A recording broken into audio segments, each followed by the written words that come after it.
My name is George Galloway. I'm the founder of Viva Palestina. I was, until 2 weeks ago, a member of the British Parliament for almost all of the last 25 years. I'm here in the United States rallying support for General Petraeus. That might come as a surprise to you. But General Petraeus' statement before the Senate Armed Services Committee just a few weeks ago is now borne out vividly, indeed painted in red blood, after the events of this morning to which my friends have referred. General Petraeus said that the United States' relationship with Israel had become a strategic liability to the interests of the United States.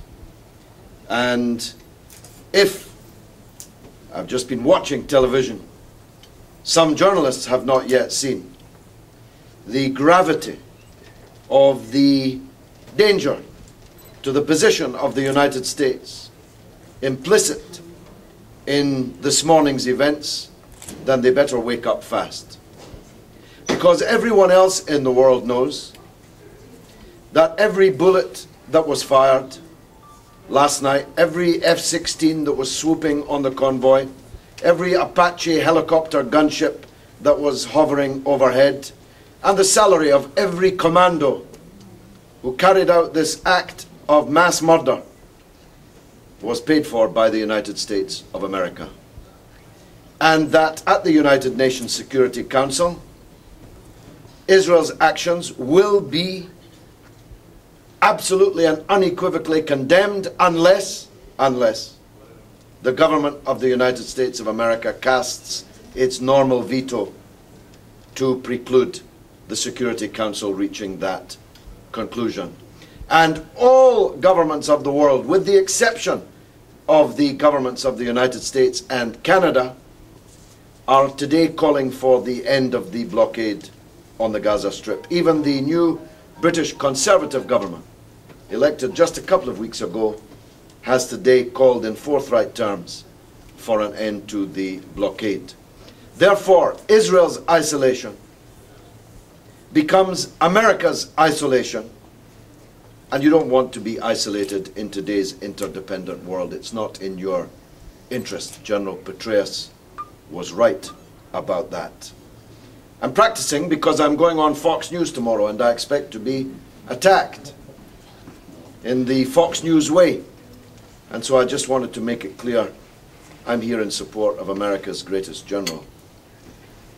The massacre on the high seas that took place this morning was, for those of us familiar with the history and the iconography of the great struggle that destroyed the apartheid racist system in South Africa, a watershed moment. This was Sharpeville, this was Soweto, this was a moment when a massacre opened the eyes of millions of people around the world to a truth that they had hitherto not realized.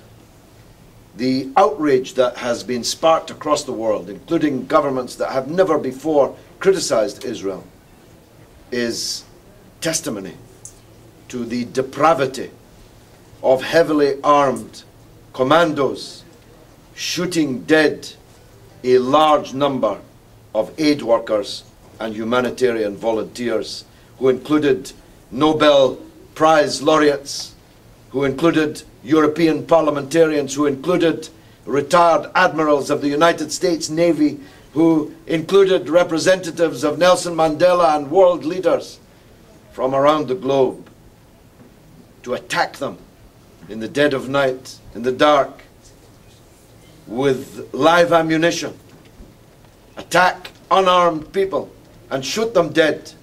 And by the way, it's not 9 dead.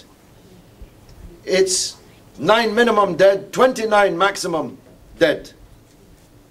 My friends are on that boat. My friends are now bound, and I mean bound, with ropes around their wrists in the dungeons of Israel. But we have been receiving messages, and there's at least 25 people dead or missing from the ship. So that death toll will rise. Scores of people were injured or wounded by gunfire. And for what? For bringing medical and other humanitarian aid to a people who are being besieged. For 4 long years they have been besieged. Why?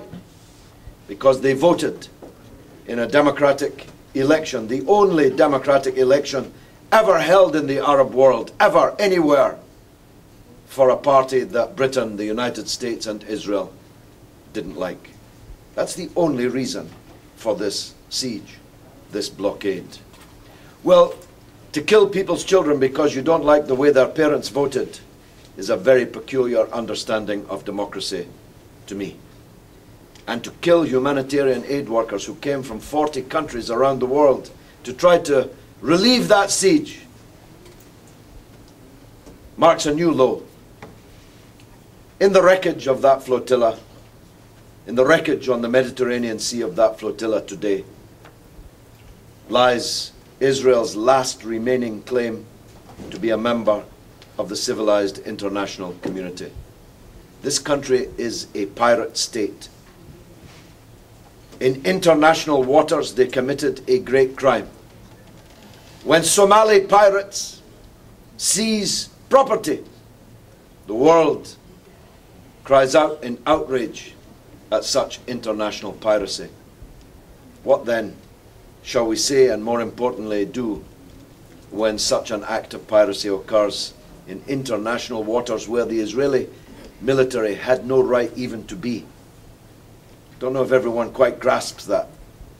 This was international waters. No military force has any legal right to mount military operations in international waters. So the question is, what are we going to do about it?